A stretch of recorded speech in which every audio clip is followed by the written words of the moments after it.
साक्षात्कार प्रेक्षा ध्यान के द्वार।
नमो अरहन्ताणं नमो अरहन्ताणं नमो अरहन्ताणं।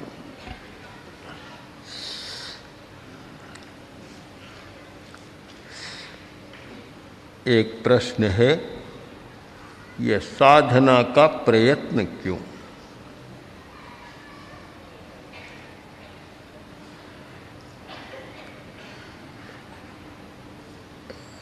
जब इंद्रियां स्वस्थ है, मन भी काम कर रहा है, बुद्धि भी काम कर रही है और घर में सब कुछ है, पास में पदार्थ है, पैसा है, कोई कमी नहीं, फिर यह साधना का प्रयत्न क्यों, किस लिए? इस प्रश्न का उत्तर गहरे में उतर कर खोजना होगा। कि एक संघर्ष चल रहा, जीवन को कहते ही है संघर्ष, जीवन संघर्ष है। और हर आदमी जीने के लिए स्ट्रगल करता है, संघर्ष करता है। संघर्ष सचमुच है, बाहर तो कभी कभी होता है, भीतर तो संघर्ष निरंतर चल रहा, रात दिन चल रहा है, 24 घंटा एक संघर्ष चल रहा है। दो पदार्थ हमारे सामने हैं, दो तत्व, एक चेतन और एक अचेतन, एक आत्मा और एक पुद्गल। आत्मा और पुद्गल का संघर्ष निरंतर चल रहा है। आत्मा अपने रूप में रहना चाहती है, किंतु पुद्गल रहने नहीं देता। पुद्गल का योग ऐसा हो गया, पुद्गल आत्मा को अपनी ओर खींचता है। पूज्यपाद ने बहुत सुंदर लिखा कि पुद्गलई पुद्गलास्तृप्तिं यान्त्यात्मा पुनरात्मना पर तृप्ति समारोपो ज्ञानिनः तन्न युज्यते। पुद्गलई पुद्गलास्तृप्तिं, पुद्गल पुद्गल से तृप्त होता है। शरीर पुद्गल है तो पुद्गल से होता है, उसे खाने को रोटी चाहिए, पीने को पानी चाहिए, और भी पता नहीं कितनी चीज़ें शरीर को चाहिए, और वे जब मिलती है तो शरीर तृप्त रहता है, और नहीं मिलती है तो शरीर भी दुख देने लग जाता है। पुद्गल पुद्गल से तृप्त होता है और चेतना चेतना से तृप्त होती है, आत्मा आत्मा से तृप्त होती है। यह संघर्ष है।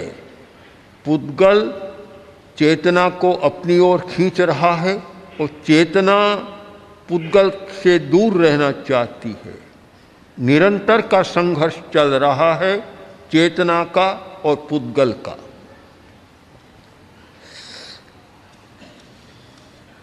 इस संघर्ष में वही व्यक्ति विजयी बन सकता है जो पुद्गल को गौण कर देता है, पुद्गल की उपेक्षा कर देता है।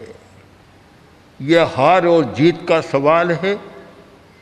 जो व्यक्ति पुद्गल की हर मांग को पूरा करता है वह हार जाता है, और जो पुद्गल की मांग को पूरा नहीं करता और प्रतिस्रोत में चलता है वह जीत जाता है। प्रवाह में चलना कि जो भी पुद्गल जगत से मांग आई और उसे पूरा करने का प्रयत्न करते रहना करना, वह चेतना के जगत में हार हो जाती है उसकी। और जो भी पुद्गल जगत की मांग आती है उसका विवेक करता है कि कितनी मांग को पूरा करना चाहिए और कितनी मांग को ठुकरा देना चाहिए। हर मांग को मुझे पूरा नहीं करना है, वह व्यक्ति विजयी बन जाता है, वह पुद्गलमय नहीं बनता। अन्यथा हमारा अस्तित्व, आत्मा का अस्तित्व पुद्गलमय बना हुआ है। सारा हमारा व्यवहार पुद्गल से प्रभावित है। बोलते हैं तो भी पुद्गलों का सहारा, सोचते हैं तो भी पुद्गलों का सहारा, खाते हैं पुद्गलों का सहारा, जीते हैं तो पुद्गलों के सहारे। सारा पुद्गलमय जगत हमारे लिए बन गया। इसीलिए नास्तिकवाद का उदय हुआ। दो बात बन गए, नास्तिकवाद और आस्तिकवाद। जो आत्मा या परमात्मा में विश्वास करता है वह आस्तिक कहलाता है। जो आत्मा और परमात्मा में विश्वास नहीं करता, पुनर्जन्म में विश्वास नहीं करता, वह नास्तिक कहलाता है। यदि मुझे कोई पूछे कि दोनों में से सहज सरल कौन सा वाद है, तो नास्तिकवाद तो बिल्कुल सीधा है, उन्हें कुछ करने की जरूरत नहीं। कठिनाई सारी आस्तिकवाद के सामने है, क्योंकि आत्मा तो अगम्य है, अदृश्य है, अरूप है। अब अरूप को सिद्ध करना बहुत कठिन काम है। जो रूपी है, दृश्य है, वह तो सामने है। नास्तिकों के लिए कोई कठिनाई नहीं, इसीलिए नास्तिक दर्शन पर बहुत ग्रंथ नहीं लिखे गए और आस्तिक दर्शन पर सैकड़ों सैकड़ों ग्रंथ लिखे गए आत्मा को सिद्ध करने के लिए। आत्मा नहीं है, इसे सिद्ध करने के लिए नास्तिकों को श्रम करने की कोई ज़रूरत नहीं। बहुत सीधी बात है कि जो दिखाई नहीं देता उसको हम कैसे स्वीकार करें। एक सीधा उनका तर्क है और उसमें कठिनाई नहीं है। तो यह संघर्ष आस्तिकवाद और नास्तिकवाद का नहीं, यह तो दार्शनिक जगत का विषय है। संघर्ष तो हर व्यक्ति के भीतर है। और उस प्रश्न का उत्तर यह होगा जो प्रारंभ में मैंने प्रश्न किया कि आदमी साधना क्यों करता है, शिविर में क्यों आता है, क्यों इतना कीमती समय 10 दिन का निकम्मा गंवाता है। प्रश्न तो वह है। तो उस प्रश्न का उत्तर यह होगा कि जो विजयी बनना चाहता है वह साधना का प्रयत्न करता है। जो हार गया, हारा हुआ है, उसे साधना करने की कोई ज़रूरत नहीं है। वह तो मज़े से खाए पिए मौज करे और एक दिन जीवन लीला को समाप्त कर दे। उसे इतना प्रयत्न करने की कोई ज़रूरत नहीं है। किंतु जो उस संघर्ष में विजयी बनना चाहता, हारना नहीं चाहता, उसे प्रयत्न करना होता है, जागरूक रहना होता है और उसे तपस्या, ध्यान, स्वाध्याय आदि सारे कार्य करने होते हैं। बहुत वर्ष पहले मैंने एक लेख लिखा था जो कादम्बिनी में प्रकाशित भी हुआ और बहुत चर्चा भी बनी। मैंने उसमें लिखा कि भूख स्वाभाविक है, तपस्या स्वाभाविक नहीं। क्रोध स्वाभाविक है, क्षमा स्वाभाविक नहीं। ब्रह्मचर्य स्वाभाविक है, ब्रह्मचर्य स्वाभाविक नहीं है। इस पर बहुत बावेला खड़ा हुआ, किंतु हम विचार करें कि पौद्गलिक जगत में खाना पीना, नींद लेना, काम सेवन करना, ये सब स्वाभाविक है। क्रोध करना भी स्वाभाविक है। एक प्रशासनिक अधिकारी ने कहा कि अगर हम क्रोध न करें तो हमारा प्रशासन भी नहीं चल सकता, इसलिए हमारे लिए तो क्रोध करना जरूरी है। तो ये स्वाभाविक मान लिए गए। क्षमा स्वाभाविक नहीं है। क्षमा के लिए तो अभ्यास करना होता है, क्षमा के लिए उपदेश देना होता है।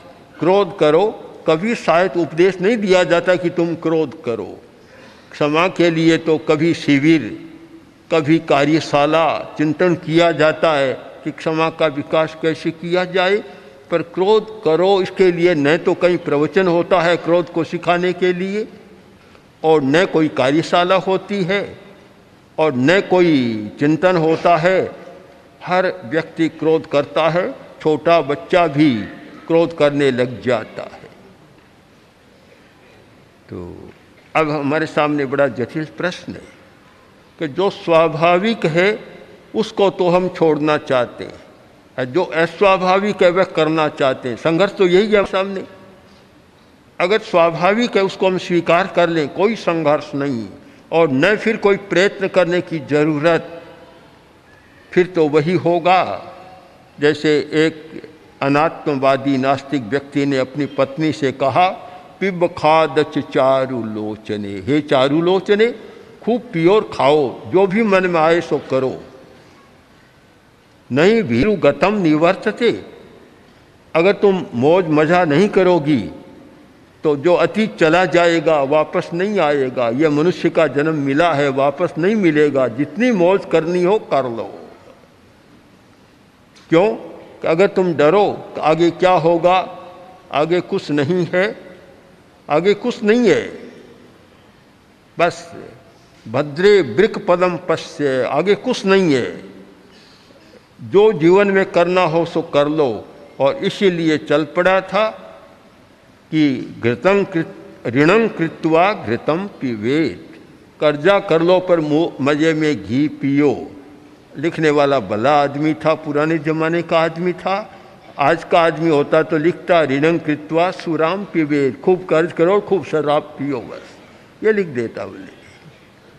तो एक यह दृष्टिकोण है।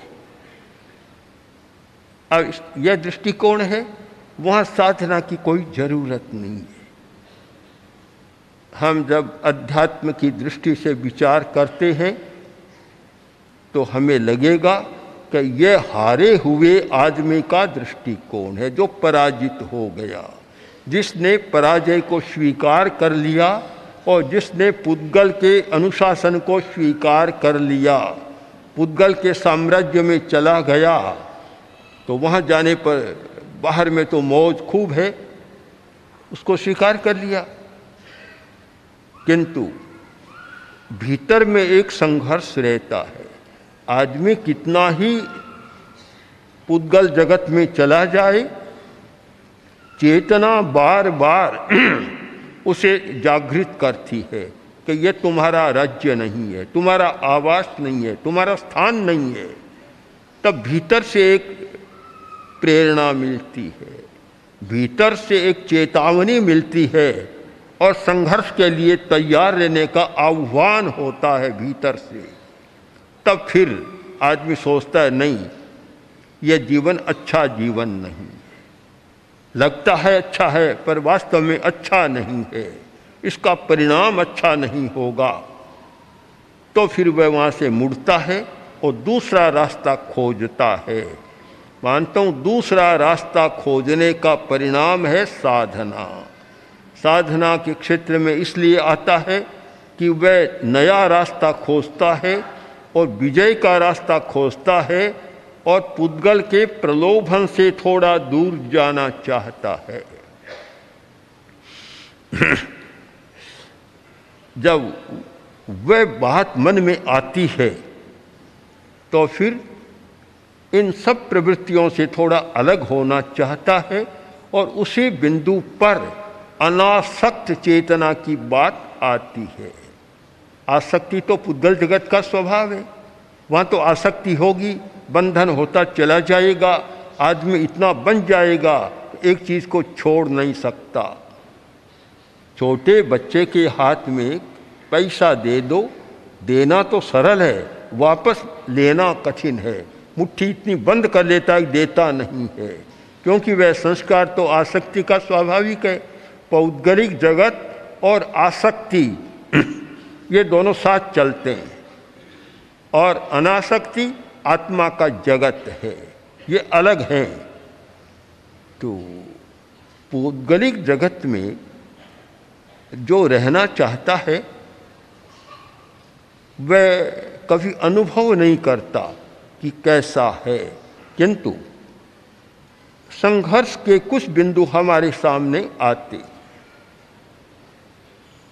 संघर्ष का एक बिंदु है जहाँ आदमी मोड़ लेता है, वह है रोग की अवस्था। जब कभी शरीर में रोग होता है उस समय चेतना का परिवर्तन होता है। उस समय पुद्गल थोड़े पीछे सरक जाते हैं, क्योंकि कष्ट होता है। कष्ट में पौद्गलिक जगत का सहयोग कैसे होगा, थोड़े पीछे सरकते हैं। तब आदमी सोचता है कि यह जीवन इतना ही नहीं है, और भी कुछ है। एक क्षण आता है मृत्यु का क्षण। उस क्षण भी आदमी बदलता है, चिंतन बदलता है। मैंने अनेक लोगों को देखा कि जीवन भर जिनको धर्म का नाम अच्छा नहीं लगता था, मृत्यु का समय निकट आया और इतना परिवर्तन उनमें देखा कि सारे पुराने जीवन को, पूर्व के जीवन को घोर नास्तिक जीवन कहे तो आश्चर्य नहीं, और मृत्यु के आसपास घोर आस्तिक बन गए। एक भाई ने आचार्य तुलसी के पास अपना निवेदन भेजा कि आप मुझे साधु साध्वियों को भेजे दर्शन देने के लिए और धर्म सुनाने के लिए। हमें बड़ा आश्चर्य हुआ। जो व्यक्ति सदा धर्म की निंदा करता, आलोचना करता, साधु साध्वियों की आलोचना करता, और आज व्यक्ति निमंत्रण दे रहा है कि मुझे धर्म सुनाने के लिए आए। यह सूरज कहाँ उगा है? कहीं पूर्व में उगा है, पश्चिम में उगा है? बड़ा आश्चर्य हुआ। गुरुदेव स्वयं पधारे। उस व्यक्ति ने कहा, महाराज मैं इतने दिन तो अलग मार्ग पर चलता था, अब मुझे लगता है मैंने जीवन में बड़ी भूल की है और मुझे अपनी भूल का एहसास हो रहा है, और अब मैं धार्मिक जीवन जीना चाहता हूँ। आप आए, आपने दर्शन दिए, आपने साधु साध्वियों को भेजा और मुझे धर्म सुनाया, मुझे बड़ा लाभ हुआ है। उस समय उस व्यक्ति ने एक श्लोक कहा। श्लोक का सारांश एक पद में आता है कि बिना भक्ति तारो एते भक्त तारे, पर कौन एहसान कियो, बिना भक्ति तारो तो पे तारवो तिहारो। जो लोग भक्ति करते हैं उनको आप तारते हैं, कौन सी बड़ी बात है? बिना भक्ति किए तारो तो आपकी बड़ी बात है। मैंने कभी आपकी भक्ति नहीं की और इस समय आप मुझे सहयोग दें तो आपकी बड़ी बात है। अनेक लोगों को मैंने देखा है अंतिम समय में। एक क्षण आता है, चिंतन का क्षण भी कभी कभी आता है। या तो कोई बड़ी समस्या आती है तो आदमी मुड़कर देखता है, उस समय आसक्ति भी सताने लग जाती है। आप निश्चित माने कि जितने पुद्गल के भोग हैं, प्रारंभ में तो अच्छे लगते हैं, मध्य में थोड़े और अंत में तो बिल्कुल विरस लगने लग जाते हैं। आदमी ऊब जाता है, ऊब आ जाती है। एक अध्यात्म के आचार्य ने इसका बहुत सुंदर विश्लेषण किया कि ईख है, ईख गन्ना पहले बहुत मीठा होता है, नहीं चूसो तब तक तो बहुत मीठा, गन्ने को चूसो पीछे छिलका रह जाएगा। कांतोसी नित्य मधुरोसी रसाकुलोसी। कभी कभी गया गन्ने के खेत के पास, जाकर बोला कि तू बड़ा कमनीय लग रहा है, बड़ा मीठा है और रस से भरा हुआ है, सब कुछ है। इक्षो तवास्ति सकलम परमेकमूनम। हे इक्षु, और सब लग रहा है पर एक तुम्हारी कमी है, एक कमी का बस नहीं चूसे तब तक तो मीठा, चूसार कोरा छिलका बन गया। यत सेवितो मधुरताम त्यजसी क्रमेण। जैसे जैसे तुम्हारा सेवन किया जाता है वैसे वैसे तुम्हारी मधुरता समाप्त होती चली जाती है। काम भोग की भी यही प्रकृति है। जितना पदार्थ का भोग है, पांचों इंद्रियों का विषय है, काम में मत लो, मधुरता ज़्यादा है। जैसे जैसे उनका सेवन करो मधुरता मिठास कम होती चली जाएगी। एक कहानी है पर इस सच्चाई को जरूर प्रकट करती। पति पत्नी में बहुत झगड़ा हो गया, इतना झगड़ा गहरा हुआ और इतने जोर से बोलने लगे, लड़ने लगे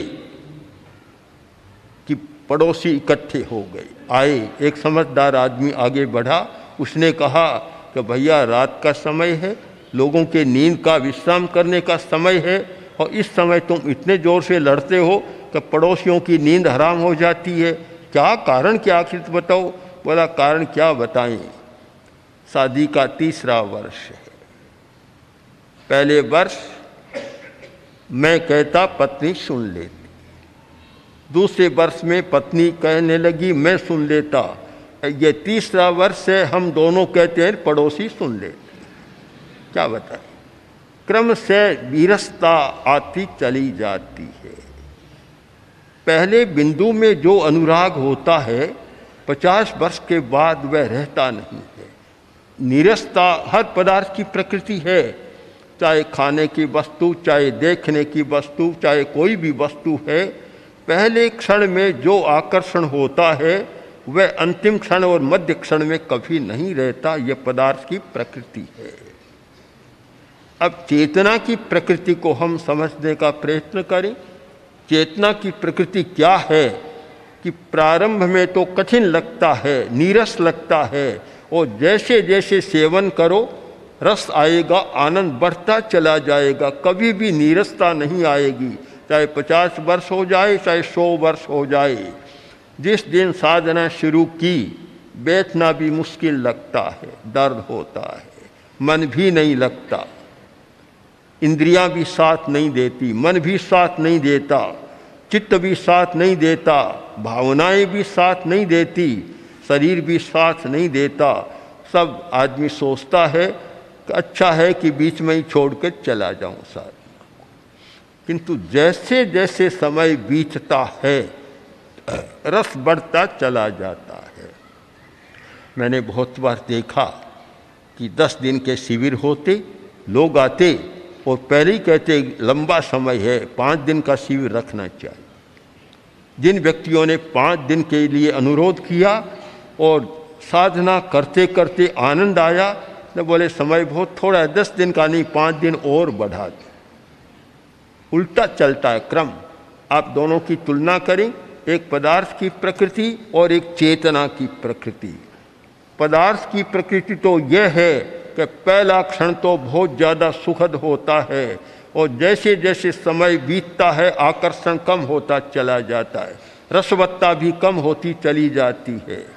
और चेतना की प्रकृति यह है कि पहले क्षण में तो रस नहीं होता, आकर्षण भी नहीं होता, बड़ा कठिन लगता है, और जैसे जैसे अभ्यास करो भीतर से ऐसा रस, ऐसा आनंद और इतनी प्रसन्नता होती है कि आदमी बढ़ता चला जाए, कोई समस्या पैदा नहीं होती। आपने स्वयं अनुभव किया होगा, एक व्यक्ति गुस्से में आया, गालियां बक दी, अब फिर थोड़ा शांत होता है, तब सोचता है मैंने अच्छा नहीं किया, इतने बड़े लोग थे, उनके सामने मुझे गुस्सा नहीं करना चाहिए था, उनको ये अपशब्द नहीं कहने चाहिए थे। तब फिर प्रायश्चित की मूड में आता है। आदमी प्रायश्चित कब करता है? आवेश में तो काम कर लेता है, आवेश शांत होता है तब अनुताप, पश्चाताप और प्रायश्चित करता है। अध्यात्म की साधना करने वाला, ध्यान की साधना करने वाला कभी प्रायश्चित नहीं करता, प्रायश्चित की जरूरत ही नहीं होती। न अनुताप होता कि मैंने कोई गलत काम कर दिया, उसको तो और ज़्यादा आह्लाद होता है कि कितना बढ़िया काम मैंने किया है। दोनों की प्रकृति की तुलना करें, कितना अंतर है। एक के बाद अनुताप, अनुशय, पश्चाताप और प्रायश्चित, और एक के बाद आनंद की भावना, उल्लास की भावना और ज़्यादा प्रमोद की भावना। क्रोध करने वाले की और क्षमा करने वाले की तुलना कर लें आप। एक व्यक्ति लालच में आकर दूसरे का शोषण कर लेता है, दूसरे का अनिष्ट कर देता है। लालच का आवेश है, लोभ का, कर देता है, किंतु जब आवेश शांत होता है तब सोचता है मैंने अपने भाई के साथ भी यह व्यवहार किया, अच्छा नहीं किया। मन में एक अनुताप हो जाएगा और ऐसे लोग आते हैं और प्रायश्चित्त भी करते हैं। आप सारे नकारात्मक भाव और विधायक भाव दोनों को सामने रखकर और तुलना करें, बहुत स्पष्ट हो जाएगा कि जो व्यक्ति निषेधात्मक भावों का आचरण करता है वह बाद में पश्चाताप करता है और उसका प्रायश्चित्त करता है। आज तक भी किसी ने सामायिक की और प्रायश्चित करता हो कि मैं सामायिक की, बड़ा अनुताप हो रहा है, मुझे दंड दे दे, प्रायश्चित दे दे इसका, आज तक भी नहीं किया किसी ने। विषमता का वातावरण पैदा किया तो प्रायश्चित करता, अनुताप भी होता है। समाज में रहने वाले को कभी अनुताप नहीं हुआ। क्रोध, अहंकार, कपट, छल कपट, लोभ, ये सारे हैं।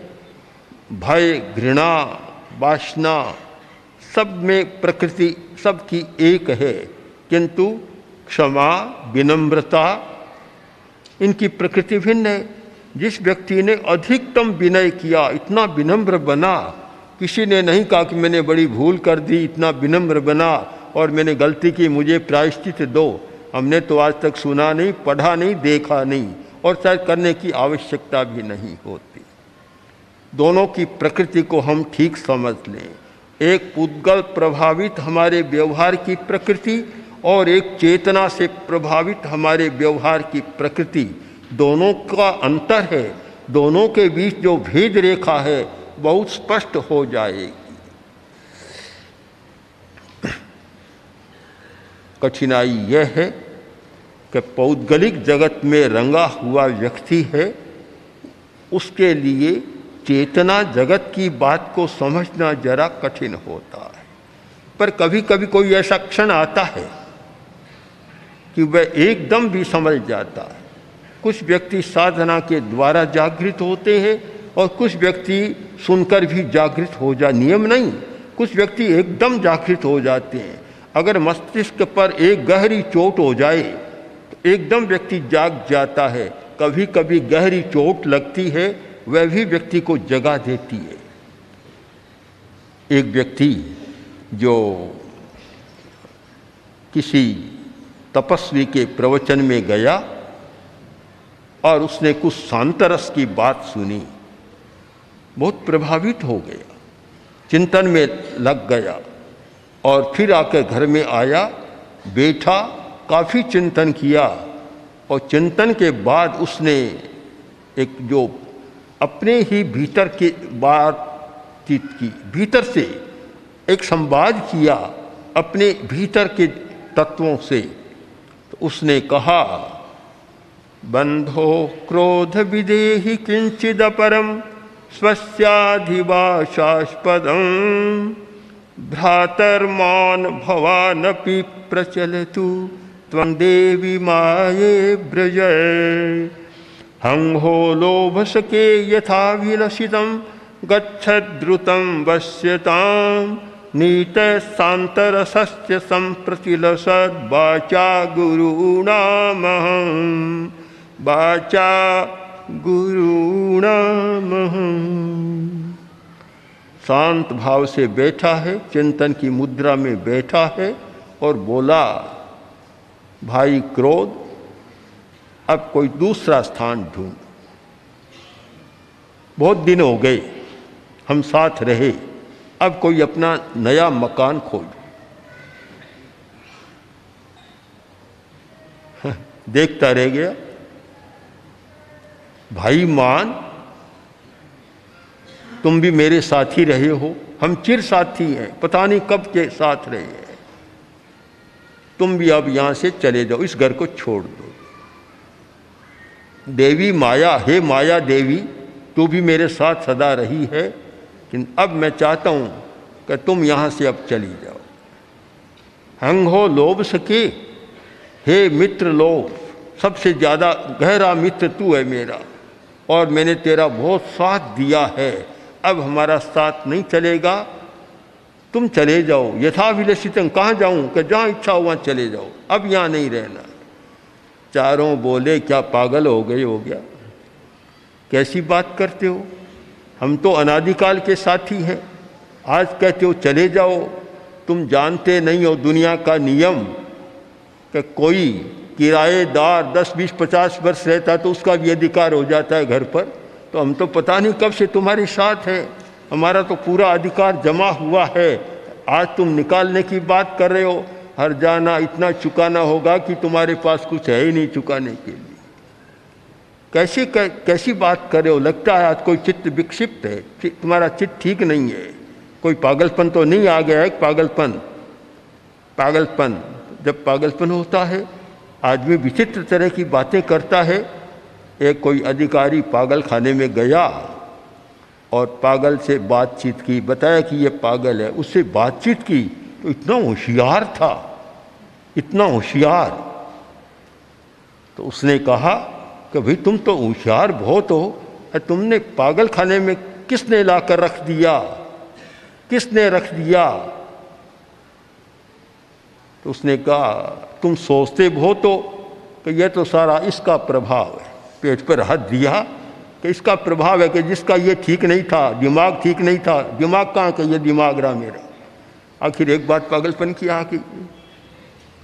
तो लगता है तुम भी आज पागलपन की बात कर रहे हो, पागल ऐसी बात करे हो। हम तो चिर साथी, अनादिकाल के साथी चिर, और आज तुम निकालने की बात कह रहे हो। तुम्हारे हो क्या गया ये तो बताओ, क्या तुमने कोई नशा कर लिया, क्या हुआ। उसने कहा नशा किया नहीं, आज मेरा नशा उतर गया। किसकी संगत में चले गए, आज एक तपस्वी मुनि की संगत में गया था और उसने नीत शांत रसस्य संप्रति लसद वाचा गुरु नाम अहं, एक ऐसा गुरु था उसकी शांत रस की, शांत सुधारस की एक वाणी ऐसी भीतर गई कि तुम सबके आसन को वह हिला दिया, उसने हिला दिया। अब मैं तुम्हारे साथ नहीं रह सकता। एक क्षण ऐसा आता है कि व्यक्ति में कोई भीतर की प्रेरणा जागती है और वह पौद्गलिक जगत से अपने आप को अलग करना चाहता है, और उसी का नाम है मोक्ष की भावना, बंधन मुक्त होने की भावना। कि जब आदमी में वह भावना आती है, वह इन सारे बंधनों से मुक्त होना चाहता है। उसको लगता है कि शरीर भी बंधन है, शरीर बंधन है, और सब सारे जो संयोग है पुद्गलों के सब हमारे बंधन है, और मुझे इन बंधनों से मुक्त होना है। यह बंधन मुक्त की चेतना, उसका नाम है अनासक्त चेतना। वह अनासक्त चेतना होती है उस समय। ये सारी आसक्तियाँ, सारे बंधन टूटने लग जाते, अच्छे नहीं लगते, उसको अच्छा नहीं लगता। खाना बहुत अच्छा लगता है। हमने ऐसे लोगों को देखा कि जो अधिकतम भौतिक सुखों में अनुरक्त थे। एक व्यक्ति का उदाहरण मेरे सामने है, मोहनलाल कठोतिया, जो अध्यात्म साधना केंद्र के संचालक और प्रेक्षा ध्यान के प्रारंभ से अच्छे प्रवक्ता, अच्छे साधक, प्रमुख साधक धर्मानंद जी हमारे सामने हैं, आज आए हैं। उन्हीं के पास तैयार हुए अध्यात्म साधना केंद्र के संचालन में और प्रेक्षा ध्यान को व्यापक बनाने में मोहनलाल जी कठोतिया ने बहुत काम किया। पर उनका एक जीवन हमने देखा कि जितना ऐश्वर्य और भोग हो सकता है उसमें अग्रणी व्यक्ति थे। इतने शौकीन और इतने पदार्थ का भोग करने वाले, और एक जीवन प्रेक्षा ध्यान की साधना में आने के बाद हमने देखा कि अनासक्त व्यक्ति का जीवन, अनासक्त, सारा वह जीवन ही समाप्त हो गया।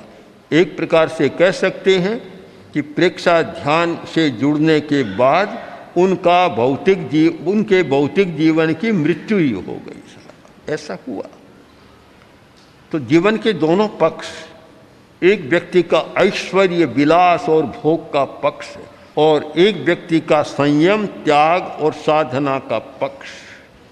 जब परिवर्तन होता है जब यह पुद्गल का प्रभाव कम होता है और चेतना उस संघर्ष में जब विजयी बनती है, तब जीवन दूसरे प्रकार का बन जाता है। हर व्यक्ति को सोचना है कि मुझे हारना है या जीतना है। भीतर की लड़ाई है, दूसरे को पता न चले, आपको स्वयं को पता चलेगा कि मेरी क्या स्थिति बन रही है। एक अवस्था है 20, 30, 40 वर्ष की, उसमें व्यक्ति शायद इतना न सोचे, कुछ तो सोच लेते, न भी सोचे, पर 40 वर्ष पार कर जाए तब चिंतन बदलना चाहिए। वह एक मोड़ है 40 वर्ष की अवस्था, वहाँ से जीवन की उतार की यात्रा शुरू होती है। 1 वर्ष से जब बच्चा गर्भ से निकलता है, 40 वर्ष तक तो उसके चढ़ाव की स्थिति होती है, जैसे पहाड़ की चढ़ाई करते हैं, और 40 वर्ष के बाद फिर ढाल उतार की स्थिति आ जाती है। इंद्रियों की शक्ति भी कम होने लग जाती है।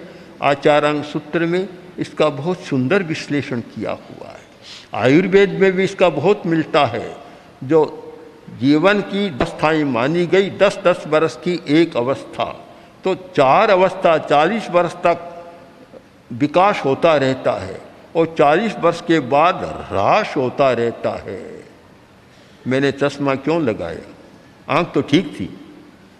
जब मैं 40 वर्ष का हो गया, बीकानेर हॉस्पिटल से एक डॉक्टर आए, डॉक्टर माथुर, आई स्पेशलिस्ट थे।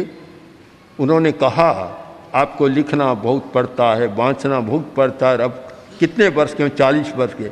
अब आपको चश्मा लगा लेना चाहिए, नहीं तो दृष्टि और कमज़ोर होने लग जाएगी। दृष्टि की सुरक्षा के लिए चश्मे का प्रयोग किया। तो आदमी को सावधान होना चाहिए कि मैं 40 का हो गया हूँ, अब मेरा जीवन कैसे बीतना चाहिए, अब मुझे क्या क्या परिवर्तन करना चाहिए। इंद्रियों में परिवर्तन, मन की स्थिति में परिवर्तन, आहार में परिवर्तन, अब मुझे क्या क्या परिवर्तन करना चाहिए। जो 20 वर्ष का युवक एक भारी भरकम गरिष्ठ चीज़ खा लेता है, 60 वर्ष का वही खाए तो फिर डॉक्टर की शरण ही लेनी पड़ेगी, हॉस्पिटल को देखना पड़ेगा। क्यों? शरीर की सारी स्थिति है, क्रमशः ह्रास होता है शरीर का। उस अवस्था में चेतना का विकास अगर हमारे सामने आ जाए, आसक्ति कम हो जाए, जो बंधन है आसक्ति का, मनोविज्ञान में मौलिक मनोवृत्तियों का एक वर्गीकरण है। अलग अलग मनोवैज्ञानिकों ने, किसी ने 14 माना, मैकडूलन ने 14 मानी और किसी ने कुछ माना, और आखिर एक पर भी आ गए। अगर हम अध्यात्म चित्त विज्ञान की दृष्टि से विचार करें तो मौलिक मनोवृत्ति एक है और वह है राग। बस एक ही मनोवृत्ति है, राग है, और सारा उसका परिवार है। द्वेष मूल नहीं है, मूल है राग, केवल राग। हमारा राग होता है, जब राग होता है तो किसी के प्रति राग तो किसी के प्रति द्वेष हो जाएगा। द्वेष तो उसका एक उत्पाद है, एक उसी कारखाने का प्रोडक्शन है। कोई द्वेष अलग कोई नई मौलिक बात नहीं है। मूल मनोवृत्ति है हमारी राग, और राग के द्वारा आसक्ति का धागा आगे बढ़ता है और हम बंध जाते हैं। कभी मकान से बंध जाते हैं, कभी धन से बंध जाते हैं, कभी व्यक्ति से बंध जाते हैं, किसी पदार्थ से बंध जाते हैं। हमारा बंधन होता है और फिर यह चेतना बन जाती है कि उसके बिना मेरा काम नहीं चलता, बस उसके बिना मेरा काम नहीं चलता। यह एक चेतना हो जाती है, वह बंधन हो जाता है, वह आसक्ति का बंधन। अनासक्त चेतना का विकास, जहाँ बंधन नहीं होता, स्वतंत्रता होती है। स्वतंत्रता, दोनों पक्ष हमारे, एक बंधन का पक्ष और एक स्वतंत्रता का पक्ष। जहाँ आसक्ति है और उसके पीछे राग है, वहाँ बंधन का पक्ष हो गया। और जहाँ अनासक्ति है, राग नहीं विराग है, वहाँ हमारा मुक्ति का पक्ष हो गया। वही मुक्ति का पक्ष है। तो हम अनासक्त चेतना का विकास कैसे कर सकते हैं? उसके लिए भेद विज्ञान और कायोत्सर्ग एक ही बात है। कायोत्सर्ग का अंतिम स्वरूप है भेद विज्ञान, ममत्व का विसर्जन।